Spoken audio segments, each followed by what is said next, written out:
इसमें जितनी क्लैरिटी है वो तुम्हें बजट में किसी भी आईएम में तुम्हें उतनी क्लैरिटी शायद ना मिले। मैंने तो इतना महंगा आईएम ईयरफोन लिया था, इसमें इतनी ज्यादा खरखराहट क्यों है? और इसमें ज्यादा ड्राइवर देख के मैंने लिया था कि इसमें बेस होगा, पर इसमें बेस का नामो निशान कहीं पे भी नहीं है। तुम सोच रहे हो कि बस एक आईएम मैं खरीद लूं और वो हर गेमिंग जॉनरा में फिट बैठ जाए और हर कैटेगरी के यूजर को कवर कर ले, तो ऐसा नहीं होता है मेरे भाई। इस आईएम से ज्यादा साउंड स्टेजिंग और इमेजिंग तुम्हें किसी दूसरे आईएम में नहीं मिल सकती बजट में। और इसकी एक्यूरेट इमेजिंग की वजह से तुम्हें किसी भी चीज में डेप्थ जो होता है वो एकदम कमाल का मिलता है। पर इसका जो फिटिंग में फ्लॉ है वो मैं तुम लोग को बता दे रहा हूँ कि छोटे और मीडियम साइज के कानों के लिए ये फिट नहीं है। तो यहाँ पर मिलीमीटर बहुत ज्यादा रोल नहीं प्ले करता है साउंड में, ट्यूनिंग रोल प्ले करती है। क्योंकि फ्लैगशिप वाले भी जो आईएम होते हैं ना, जो 1.5-2 लाख के आते हैं, उनमें भी आईएम का साइज 5 मिलीमीटर 7 मिलीमीटर ऐसे होता है, पर साउंड के मामले में तुम्हारे इस 10 मिलीमीटर वाले को भी फेल कर देते हैं। बल्कि इसमें आवाज जैसी है बिल्कुल वैसे ही नेचुरल वे में सुनाई देती है, जिससे तुम इस आईएम को लंबे समय के लिए यूज कर सकते हो और तुम्हारे कानों में कोई पेन या फिर साउंड को सुनते सुनते जो इरिटेशन हो जाती है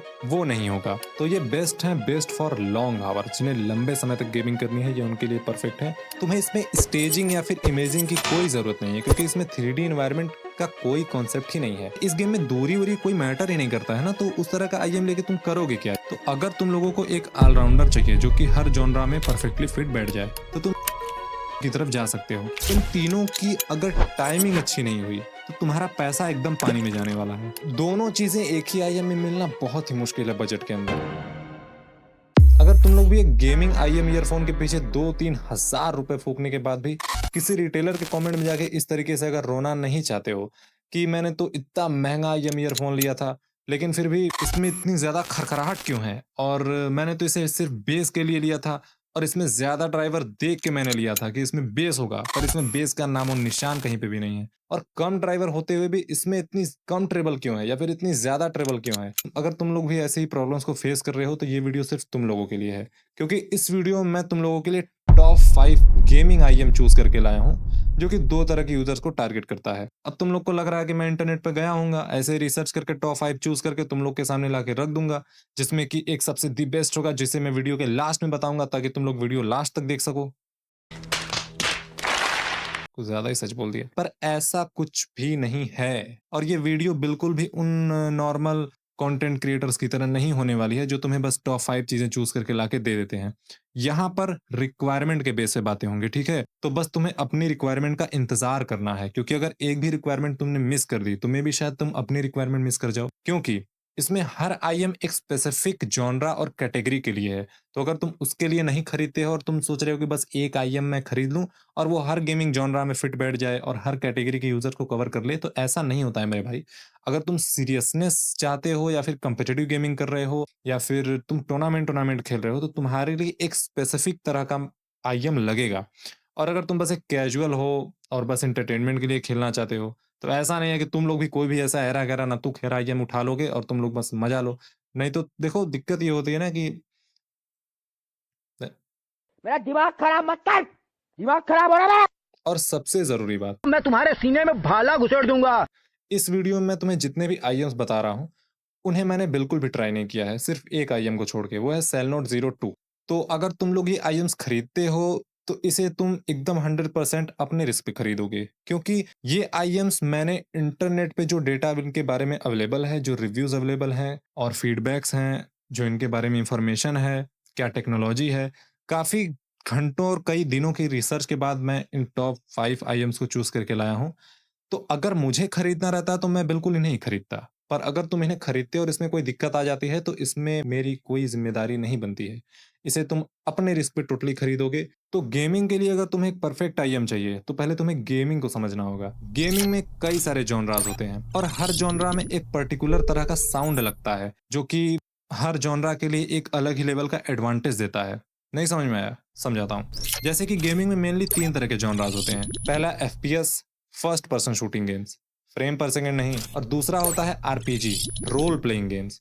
तीसरा होता है MOBA, multiplayer online battle arena games.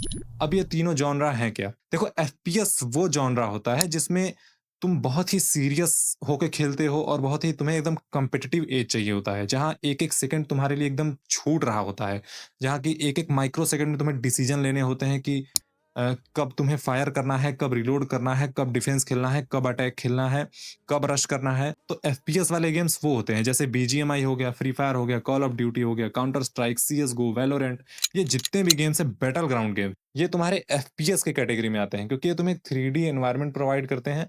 First person shooting game देखो दो बेसिक रिक्वायरमेंट पे चलता है। पहला हो गया साउंड स्टेज और दूसरा हो गया इमेजिंग। अब साउंड स्टेज और इमेजिंग है क्या? देखो साउंड स्टेज वो होता है इस तरह के गेम्स जो तुम्हें एक 3D एनवायरनमेंट प्रोवाइड करते हैं, जैसे कि call of duty, BGMI, PUBG, free fire, ये सारे गेम्स तुम्हें बैटल ग्राउंड देते हैं, एक 3D सराउंडिंग देते हैं जहां पर तुम रियलिटी से इंटरेक्ट करते हो और तुम 3 डायमेंशन में मूव कर सकते हो। अगर तुम्हारे पास कोई चीज आ रही है तो तुम्हें पता होगा कि वो तुम्हारे पास आ रही है, दूर जा रही है तो तुम्हें ये भी पता होगा कि वो तुमसे दूर जा रही है, और ये तुम साउंड की इंटेंसिटी से डिसाइड करते हो। तो ये हो गया साउंड स्टेज। अब बात करते हैं इमेजिंग की। इमेजिंग देखो ये होता है एक 3D साउंड स्टेज में वो आवाज आ किस डायरेक्शन से रही है, कि अगर एक एनिमी तुम्हारे आसपास घूम रहा है तो वो किस डायरेक्शन में तुम्हारे होगा और वो तुम्हारे उस डायरेक्शन में कितनी दूरी पर होगा। ये दूरी तुम साउंड के बेस पे जज करते हो। इससे तुम ये पता लगा सकते हो कि एक एनिमी अगर तुम्हें नहीं दिख रहा और वो तुम्हारे पास में है तो वो क्या कर रहा है। मतलब कि अगर वो ग्रेनेड फेंकने वाला होगा तो तुम्हें पता चल जाएगा साउंड से। तो हमें एक ऐसा आईएम चाहिए जो कि साउंड स्टेजिंग और इमेजिंग दोनों में एकदम एक्यूरेट और परफेक्ट हो। तो इसमें एक ही आईएम है जो कि है सीसीए ट्रायो। ये आईएम में साउंड स्टेजिंग और इमेजिंग एकदम कमाल की है। इंटरनेट पे तो यही कह रहे हैं। इसमें तुम्हारा 3 डायनामिक ड्राइवर लगे हुए हैं जो कि 8-8 मिलीमीटर के हैं। अब तुम लोग कुछ लोग ये मत सोचने लग जाना कि 8 मिलीमीटर के डायनामिक ड्राइवर कहाँ स्टैंड करेंगे 10 मिलीमीटर के सामने, क्योंकि नॉर्मल से नॉर्मल आईएम में भी 10 मिलीमीटर के डायनामिक ड्राइवर होते हैं। तो यहाँ पर मिलीमीटर बहुत ज्यादा रोल नहीं प्ले करता है साउंड में, ट्यूनिंग रोल प्ले करती है। क्योंकि फ्लैगशिप वाले भी जो आईएम होते हैं ना, जो 1.5-2 लाख के आते हैं, उनमें भी आईएम का साइज 5 मिलीमीटर 7 मिलीमीटर ऐसे होता है, पर साउंड के मामले में तुम्हारे इस 10 मिलीमीटर वाले को भी फेल कर देते हैं। तो यहाँ पर ट्यूनिंग और टेक्नोलॉजी की बात होती है, ना कि मिलीमीटर की। मिलीमीटर भी रोल प्ले करता है पर उतना ज्यादा नहीं जितना ट्यूनिंग करती है। ये तुम्हारा माइक के साथ भी आता है और इसका साउंड सिग्नेचर है यू शेप। यू शेप तुम्हारा वी शेप से थोड़ा सिमिलर होता है लेकिन थोड़ा अलग भी है। इसमें क्या होता है, बेस और ट्रेबल बहुत ही हाई होते हैं और मिड्स को एकदम दबा दिया जाता है, जैसा कि तुम शेप से ही देख सकते हो। तो इसमें ये होता है कि किसी भी आवाज का इमर्सिवनेस एकदम जो होता है ना, कि किसी भी आवाज को बढ़ा चढ़ा के एकदम सुनाई देना, जैसी आवाज है वैसी नहीं सुनाई देगी। आवाज को एकदम मतलब एकदम इंटरटेनिंग वे में एकदम मजे की तरह एकदम एम्पलीफाई कर दिया जाएगा, कि तुम्हें अगर कोई भी आवाज सुनाई दे तो वो एकदम तुम्हें एक सेटिस्फेक्शन देके जाए। तो ये साउंड सिग्नेचर उस तरीके का होता है कि बेस और ट्रेबल एकदम हाई रहेंगे तो तुम्हें एकदम धूम धड़ाका धाम धूम एकदम दम दम दम मजा आ जाएगा एकदम। पर जो वोकल्स होते हैं, डिटेल्स होती हैं, मिड होता है, ये थोड़ा दबा हुआ है, रिसेस्ड मिल सकते हैं तुम लोग को। तो ये आईएम इन दोनों क्राइटेरिया को एकदम परफेक्टली फुलफिल करता है बजाय किसी और आईएम के। इस आईएम से ज्यादा साउंड स्टेजिंग और इमेजिंग तुम्हें किसी दूसरे आईएम में नहीं मिल सकती बजट में, क्योंकि इसका 3 ड्राइवर सेटअप ना एक एक्सट्रीम वाइडनेस प्रोवाइड करता है तुम लोग को, और इसकी एक्यूरेट इमेजिंग की वजह से तुम्हें किसी भी चीज में डेप्थ जो होता है वो एकदम कमाल का मिलता है। इसका बस एक ही फॉल्ट है कि ये थोड़ा बल्की है और भारी है और थोड़ा सा बड़ा भी है। इस आईएम को मैंने ट्राई नहीं किया है अभी तक, पर इसका जो फिटिंग में फ्लॉ है वो मैं तुम लोग को बता दे रहा हूँ कि छोटे और मीडियम साइज के कानों के लिए ये फिट नहीं है। बड़े साइज के कानों में ये आराम से फिट आ जाएगा और लंबे समय तक तुम लोग खेल भी पाओगे। पर मीडियम और छोटे कान वालों में ये थोड़ा-सा पेन स्टार्ट कर सकता है, तो आधे घंटे बाद तुम लोग निकाल दोगे और तुम्हें रिलैक्स चाहिए होता है। अब बात करते हैं आरपीजी, रोल प्लेइंग गेम्स। बिल्कुल ये गेम्स इसीलिए बनाए जाते हैं कि तुम्हें गेमिंग की दुनिया में एकदम डुबो दें, नहवा दें, एकदम मतलब दम दम बोर दें एक तरीके से। ये इसलिए बनाए जाते हैं कि तुम्हें एकदम एकदम इसमें पूरा फोकस होता है मज़े पे, सैटिस्फैक्शन पे, फीलिंग पे। इसमें एफपीएस की तरह बस साउंड पे नहीं ध्यान दिया जाता है कि तुम्हें बस साउंड सुनाई दे और तुम उसका एडवांटेज लो। कि अगर कोई गेमर अगर आरपीजी गेम्स खेल रहा है, मतलब स्टोरी बेस्ड गेम जहां पर एक स्टोरी चल रही होती है, जहां पर एक 3D एनवायरनमेंट में एक बहुत बड़ा वर्ल्ड होता है और धीरे धीरे तुम उस गेम को खेलते जाते हो, चीजें एक्सप्लोर करते हो, लेवल अप करते जाते हो, चीजों को जुटाते जाते हो, अपग्रेड होते जाते हो, चीजों को समझते जाते हो। तो अगर ऐसा गेम्स है तो उसमें धीरे धीरे चीजें आगे बढ़ती है। आरपीजी में देखो वो गेम्स आते हैं जो स्टोरी बेस्ड होते हैं, जैसे साइबर पंक हो गया, एल्डन रिंग हो गया, ग्रैनी हो गया, द विचर हो गया। तो इस गेम में भी दो चीजें सबसे ज्यादा इंपॉर्टेंट रोल प्ले करती हैं, और वो चीजें हैं, पहला इम्पैक्ट, मतलब कि किसी भी चीज की धमक, धमाका, धूम धड़ाका, भाग भूग जो होता है एकदम, अगर वो इसमें एकदम तगड़ा नहीं है और थोड़ा फील नहीं दे रहा है, एक डेप्थ नहीं दे रहा है, तो वो आईएम इस जॉनरा के लिए परफेक्ट नहीं है। और दूसरा स्केल, मतलब कि आवाज का वाइडनेस, कि आवाज तुम्हें कितना बड़ा सराउंड स्टेज दे पा रही है। क्योंकि हर आईएम में अलग-अलग साउंड स्टेज होता है, कोई कम देता है 3D एनवायरनमेंट, कोई बड़ा देता है। तो इसमें आवाज़ का जो वाइडनेस होता है, बड़ापन, वो अगर ज़्यादा रहेगा तो तुम अगर आरपीजी गेम खेलोगे तो तुम्हें 3D सराउंड साउंड का एक बहुत ही अच्छा एक्सपीरियंस मिलेगा और तुम्हें लगेगा एकदम फ़ील कि तुम उस गेम के अंदर हो क्योंकि तुम्हें आवाज़ की वाइडनेस फ़ील हो रही है। तुम्हें लगेगा कि अगर कोई चीज़ मुझसे उतनी दूर पे गेम में दिख रही है तो तुम्हें एक्चुअल में फ़ील होगी कि हाँ, वो मुझसे उतनी दूर पे होगी, साउंड की वजह से। तो वो आईएम जो इन दोनों क्राइटेरिया को एकदम फुलफ़िल करता होगा, वो इसमें सबसे बेस्ट होगा और वो आईएम है केज़ेड कास्टर क्योंकि ये एकदम किंग ऑफ इम्पैक्ट है और इसमें कस्टम इक्विलाइज़र भी लगे हुए हैं, स्विचेज़ लगे हुए हैं, तो तुम इसे कस्टमाइज़ कर सकते हो अपने रिक्वायरमेंट के हिसाब से कि तुम्हें ट्रेबल ज़्यादा चाहिए या बेस ज़्यादा चाहिए। तो इसमें 4 स्विचेज़ लगे हैं, अगर तुम इन्हें डाउन कर देते हो, चारों स्विचेज़ को, तो इसका एकदम बेस कैनन मोड ऑन हो जाएगा। मतलब एकदम बेस बूस्टेड धाए-धूई, भाए-भूई एकदम भाग-भूग, एकदम जो धमाका होता है ना या फिर जो भी गूंज होती है, भारी साउंड होती है, वो एकदम फ़ील होगी, सैटिस्फाई करके जाएगी तुम्हें एकदम। और इस आईएम में फिटिंग का भी कोई फ्लॉ नहीं है। छोटे कान, मीडियम कान, बड़े कान, ये सब में फिट हो जाता है। कोई दिक्कत नहीं आती इसमें, फिटिंग का कोई इश्यू नहीं है। तो ये आईएम तुम्हारा इम्पैक्ट को बहुत ही ज़्यादा टारगेट करता है। और इसी में मैंने इसका एक अल्टरनेट मैंने चूज़ किया है जो कि है सीसीए ट्रायो। अब इसमें तो मैंने तुम्हें बता ही दिया कि इसमें साउंड स्टेज और वाइडनेस, इमेजिंग कितनी अच्छी है। तो अगर तुम्हें इम्पैक्ट उतना नहीं चाहिए मतलब धमाका एकदम धूम-धड़ाका अगर ज़्यादा नहीं चाहिए, तुम्हें सराउंडिंग से अगर ज़्यादा इंटरेक्शन चाहिए, एक वाइडनेस चाहिए जब भी तुम इसे मतलब अगर तुम इसे लगाते हो, तो तुम्हें फ़ील होना चाहिए कि हाँ, तुम्हारे चारों तरफ एक 3D एनवायरनमेंट क्रिएट हो रहा है और लोग चल रहे हैं, इधर-उधर चीज़ें जा रही हैं। वो चीज़ें तुम्हें केज़ेड कास्टर में भी फ़ील होंगी, पर उतनी नहीं फ़ील होंगी जितना तुम्हें सीसीए ट्रायो में फ़ील होंगी। सीसीए ट्रायो में हो सकता है तुम्हें इम्पैक्ट उतना ज़्यादा ना मिले, जितना तुम्हें केज़ेड कास्टर दे सकता है अपनी कस्टम स्विचेज़ के बेस पे। तो ये दोनों आईएम में 2 क्वालिटी हैं, तो तुम अपनी रिक्वायरमेंट के हिसाब से देख लो कि तुम्हें इम्पैक्ट ज़्यादा चाहिए या फिर साउंड स्टेजिंग ज़्यादा चाहिए। ये दोनों चीज़ें तुम्हें दोनों आईएम आईएम में मिलेंगी, पर एक आईएम में इम्पैक्ट बहुत ही अच्छा मिलेगा और दूसरे वाले में स्केल बहुत अच्छा मिलेगा। तो अब चॉइस तुम्हारी है कि तुम्हें क्या चूज़ करना है। देखो अगर मुझे चूज़ करना होता तो मैं केज़ेड कास्टर चूज़ करता। क्यों? क्योंकि पहले तो ये तुम्हारा सीसीए ट्रायो की तरह बल्की और भारी नहीं होगा क्योंकि मेरे कान मीडियम से थोड़े छोटे हैं।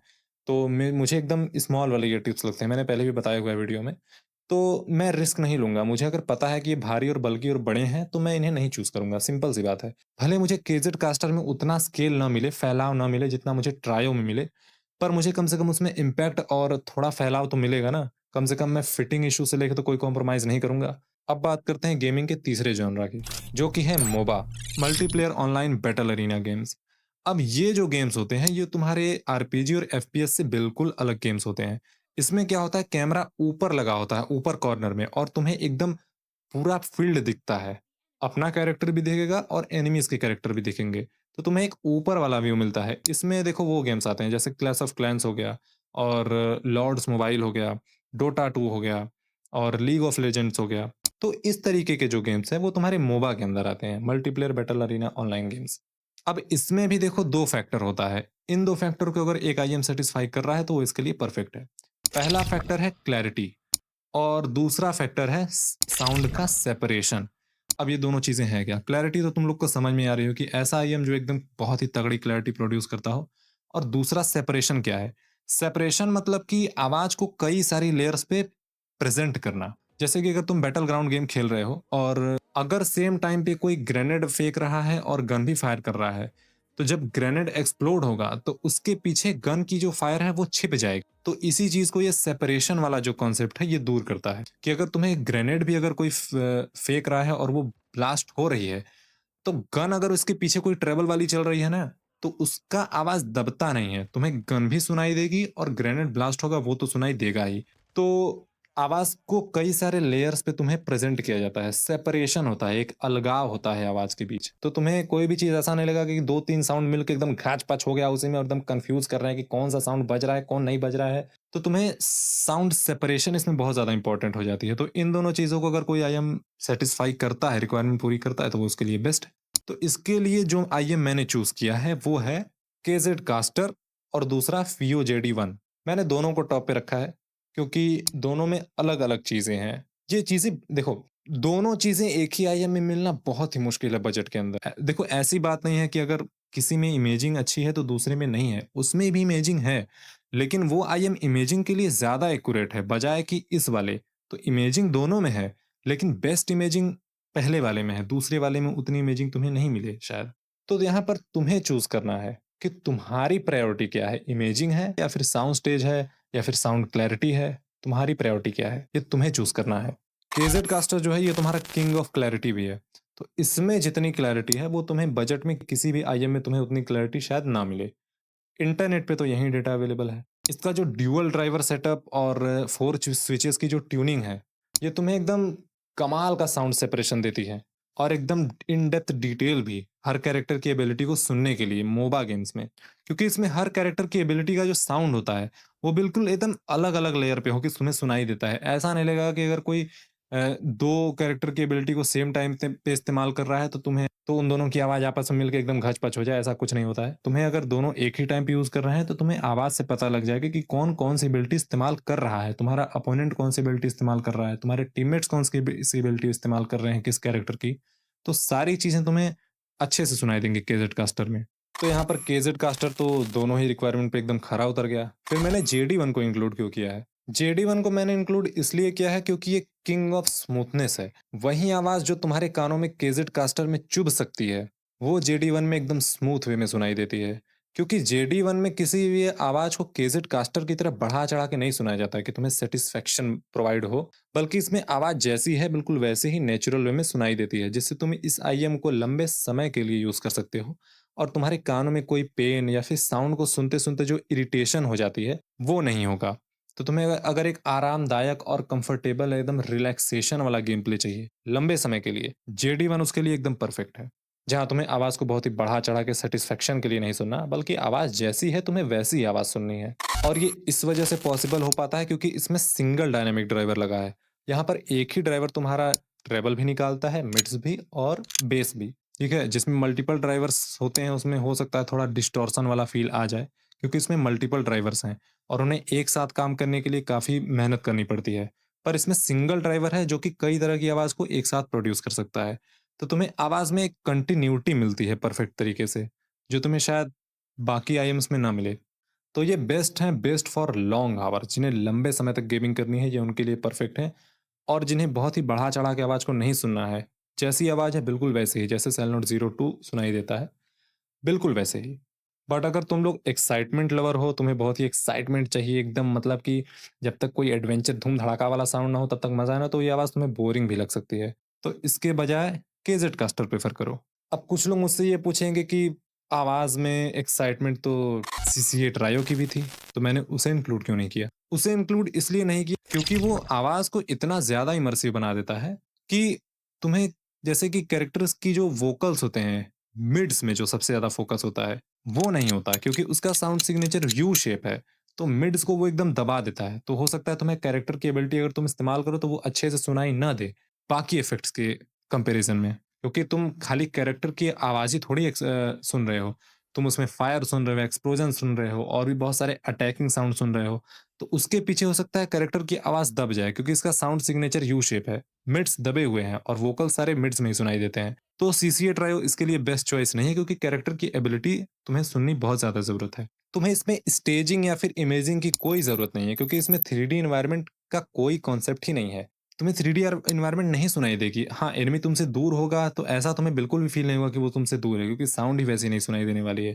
इसमें इस गेम में दूरी-वूरी कोई मैटर ही नहीं करता है ना, तो उस तरह का आईएम लेके तुम करोगे क्या जिसमें स्टेजिंग और इमेजिंग बहुत ही परफेक्ट तरीके से है। तुम्हें वैसा आईएम चूज़ करना चाहिए जिसमें कैरेक्टर्स के वोकल्स जो होते हैं वो तुम्हें क्लियरली सुनाई दे। कौन किस तरह की एबिलिटी इस्तेमाल कर रहा है, किस कैरेक्टर की एबिलिटी इस्तेमाल कर रहा है, कौन-सी स्ट्रैटेजी बना रहा है, तुम्हें ये सब अगर परफेक्टली सुनना है, तो तुम्हें क्लैरिटी पे ज़्यादा फ़ोकस करना चाहिए। और आवाज़ की सेपरेशन पे, ये तुम्हें कौन-सा आईएम प्रोड्यूस करके बेटर तरीके से दे रहा है, तो वो तुम्हें केज़ेड कास्टर ही दे रहा है। क्योंकि इसमें कस्टम स्विचेस लगे हुए हैं, तो तुम इसे कस्टमाइज़ भी कर सकते हो। अगर तुम्हें किसी कैरेक्टर की आवाज़ नहीं सुनाई दे रही, तो तुम ट्रेबल को बढ़ा सकते हो, बेस को कम कर सकते हो। सिंपल सी चीज़ है। तो ये थे वो परफेक्ट आईएम्स जो कि गेमिंग के हर जॉनरा के लिए एकदम टॉप 1 पे हैं, मेरे हिसाब से। अब कुछ लोग ऐसे होंगे जिन्हें ये सब की चाइन नहीं समझ में आया होगा मे बी, और उन्हें बस ये हो रहा होगा कि काश कोई एक आईएम बता देता और वो हर जॉनरा के लिए फिट हो जाता। तो उनको भी खुश करने के लिए मेरे पास कुछ है, और वो ये है कि तुम लोग सिंपल सा है, तुम लोग सेल नोट ज़ीरो टू की तरफ जा सकते हो। क्यों? क्योंकि इसमें तुम्हें वो चीज़ें मिलती हैं जो इन सभी आईएम्स में नहीं मिल रही हैं तुम्हें। इसमें तुम्हें साउंड सिग्नेचर भी वी शेप मिल रहा है और तुम्हें हरमन कर्व की ट्यूनिंग मिल रही है, जो कि एक प्रोफेशनल ग्रेड ट्यूनिंग एक्सपर्ट है। तो तुम्हें साउंड एकदम पसंद आनी ही आनी है। 90% लोगों को इसकी आवाज़ पसंद आ ही जाती है, क्योंकि ये डिज़ाइन ही ऐसे किया गया है। तो इसमें तुम कॉम्पिटिटिव गेमिंग भी कर सकते हो, क्योंकि इसमें छोटी से छोटी आवाज़ मतलब लो फ्रीक्वेंसी से लेके हाई फ्रीक्वेंसी तक सबको ये कवर करता है। तो तुम्हें सारी चीज़ें सुनाई देने वाली हैं। तो तुम्हें अगर आरपीजी वाले गेम्स खेलने स्टोरी बेस्ड वाले गेम्स तो तुम उसे भी खेल सकते हो, इसमें तुम्हें एक अलग ही सैटिस्फैक्शन मिलेगा। तो अगर तुम मोबा वाले भी गेम खेल रहे हो, तो उसमें भी वोकल्स की क्लैरिटी बिल्कुल क्लियर सुनाई देती है और ये वोकल फ़ोकस्ड भी हैं। तुम्हारे वोकल्स और कैरेक्टर की एबिलिटीज़ के साउंड कहीं नहीं जाने वाले हैं, बिल्कुल तुम्हें साफ-साफ सुनाई दे रही हैं। अगर तुम लोगों को एक ऑल-राउंडर चाहिए जो कि हर जॉनरा में परफेक्टली फिट बैठ जाए और तुम्हें कॉम्पिटिटिव गेमिंग नहीं करनी, सीरियसनेस नहीं करनी, तो तुम सेलनोट ज़ीरो टू की तरफ जा सकते हो, क्योंकि इसमें थोड़ा-थोड़ा सब कुछ कर सकते हो तुम। अब तुम सोचोगे कि इससे एकदम कॉम्पिटिटिव कर लें, एकदम मज़ा ले लें, एकदम ये कर लें, वो कर लें, तो वो सब नहीं होने वाला इससे। और मैं सच बताऊँ तो मैंने अभी तक इससे बढ़िया आईएम नहीं यूज़ किया है साउंड क्वालिटी के मामले में। तो मैं तुम्हें इसकी कमियाँ नहीं बता सकता कि इसमें कमी क्या है किस गेमिंग जॉनरा में। क्योंकि मैं इससे कोई भी गेम खेल लूँ, मुझे आवाज़ बहुत अच्छी सुनाई देने वाली है। क्योंकि इससे बढ़िया साउंड क्वालिटी मैंने किसी भी हेडफ़ोन या आईएम में एक्सपीरियंस नहीं किया है। तो जब तक मैं उन्हें एक्सपीरियंस नहीं कर लेता, मैं तुम्हें प्रैक्टिकली नहीं बता सकता कि इसमें कमी क्या है, ये किस गैप को ये कवर नहीं कर पा रहा है। तो अगर ऑलराउंडर चाहिए, सेलनोट ज़ीरो टू की तरफ से जाओ, मैंने पर्सनली यूज़ किया है और साउंड क्वालिटी ने मुझे कहीं डिसअपॉइंट नहीं किया है। पर अगर कॉम्पिटिटिव चाहिए, तो मैंने जो-जो बताए हैं टॉप पे, तो वो वाले कंसीडर कर सकते हो। और हाँ, अब मैं इसका अगला वीडियो बनाऊँगा, मैं टॉप 5 आईएम गेमिंग के लिए फिर से चूज़ करके लाने वाला हूँ। इस वीडियो में मैंने तुम्हें जितने भी आईएम्स बताए हैं, वो सभी के सभी डायनामिक ड्राइवर वाले आईएम्स हैं। पर अब इसके आगे जो मैं वीडियो बनाऊँगा, क्योंकि उसमें मैं जो आईएम्स लाने वाला हूँ, वो सारे हाइब्रिड ड्राइवर वाले आईएम्स हैं, जो कि डायनामिक ड्राइवर से काफ़ी अलग होते हैं। अब हाइब्रिड ड्राइवर वाले आईएम्स क्या होते हैं? देखो, एक ओवरव्यू दूँ तो हाइब्रिड ड्राइवर वाले आईएम वो होते हैं, जिसमें कई तरह के ड्राइवर्स को एक ही आईएम में एक ही साउंड को प्रोड्यूस करने के लिए बनाया जाता है, मतलब लगा दिया जाता है। इसमें क्या है, भले 3 ड्राइवर हैं, 2 ड्राइवर हैं, लेकिन ड्राइवर का टाइप एक है, डायनामिक ड्राइवर। पर हाइब्रिड ड्राइवर में क्या है, एक ही ड्राइवर है, तुम्हारा डायनामिक ड्राइवर भी होगा, बीए ड्राइवर भी होगा, ईएसटी ड्राइवर भी होगा। अब ये सारे ड्राइवर अगर तुम्हें नहीं समझ में आ रहा है, तो इस पे भी मैं वीडियो अलग से बना दूँगा कि ये सारे ड्राइवर का कॉन्सेप्ट है क्या और कौन किस तरह की साउंड को फ़ोकस करता है। तो हाइब्रिड ड्राइवर में ये है कि कई तरीके के ड्राइवर एक ही साउंड को प्रोड्यूस करने के लिए बनाए जाते हैं या एक आईएम में लगाए जाते हैं। जिन्होंने आईएम का स्वाद अभी तक नहीं चखा है, जो आईएम के फील्ड में एकदम बिगिनर हैं, नए हैं और जो गेमिंग के लिए एकदम बढ़िया आईएम ईयरफ़ोन चाहते हैं, वो ये सारे आईएम्स जो मैंने डायनामिक ड्राइवर वाले बताए हैं, वो सारे कंसीडर कर सकते हैं। ऐसा नहीं है कि मैं कल हाइब्रिड वाले बताऊँगा तो वो इससे बेटर निकल जाएँगे, बिल्कुल ऐसा नहीं है। क्योंकि हाइब्रिड में देखो ना, एक दिक्कत आती है। दिक्कत वो ये आती है कि अगर तुम कई सारे ड्राइवर्स को एक ही आईएम में लगा के उन्हें एक ही साउंड प्रोड्यूस करने के लिए ट्रेन करते हो या फिर टेक्नोलॉजी वो लगाते हो, तो उसमें दिक्कत ये आती है कि वो उनमें कंटिन्यूटी नहीं बनी रहती, जो कि डायनामिक ड्राइवर में बनी रहती है।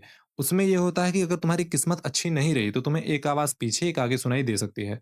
क्योंकि उसमें हाइब्रिड ड्राइवर में क्या होता है कि एक क्रॉसओवर नाम की चिपसेट होती है, जो कि इन सभी आईएम्स को एक ही साउंड पे काम करने के लिए लगाई गई होती है, ताकि ये आईएम्स की टाइमिंग बिल्कुल परफेक्ट रहे कि अगर कोई एक गेम कोई खेल रहा है या मूवी देख रहा है, तो उसमें जब किसी भारी चीज़ का एक्सप्लोजन हो, तो उस हाइब्रिड ड्राइवर में जो बेस के लिए जो ड्राइवर लगा है, वो एकदम टाइमिंग उसकी एक्यूरेट हो, वो सही टाइमिंग पे उस बेस वाले साउंड को प्रोड्यूस कर सके। समझ रहे हो? तो वहाँ पर तीनों आईएम जो लगे हुए हैं, एक बेस के लिए, एक मिड के लिए, एक ट्रेबल के लिए, इन तीनों की अगर टाइमिंग अच्छी नहीं हुई, तो तुम्हारा पैसा एकदम पानी में जाने वाला है। तो वो लोग जो कि जिन्होंने अभी तक आईएम्स का स्वाद नहीं चखा हुआ है, वो यहाँ से ट्राई कर सकते हैं डायनामिक ड्राइवर से, वो हाइब्रिड वाले पे बिल्कुल भी ना जाएँ।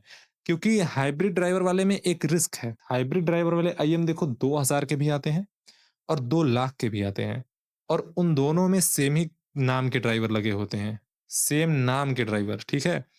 अब इन ड्राइवर्स में अंतर ये होता है कि अब सिंपल सी बात है, 2000 के आईएम में अगर कोई ड्राइवर लगा है बीए ड्राइवर और वहीं बीए ड्राइवर 2 लाख के आईएम में लगा है, तो ज़मीन आसमान का अंतर होगा ना।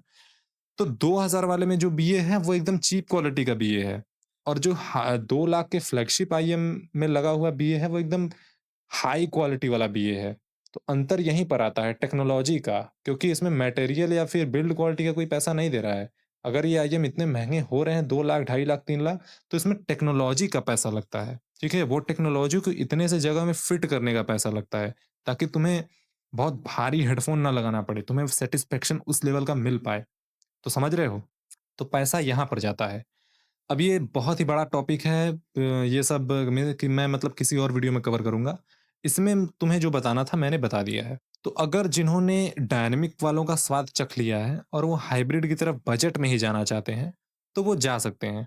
पर इसमें हाइब्रिड वाले में दिक्कत यहीं आ सकती है कि अगर तुमने इसे परचेज़ कर लिया, तो ज़रूरी नहीं कि अच्छे ही निकलें, क्योंकि कंपनियाँ तुम्हें ये सारी बातें नहीं बताएँगी। और मुझे बहुत सारे ऐसे केस मिले जिन्होंने हाइब्रिड ड्राइवर वाले आईएम लिए हैं, लेकिन शिकायतें बहुत ज़्यादा हैं इसके बारे में।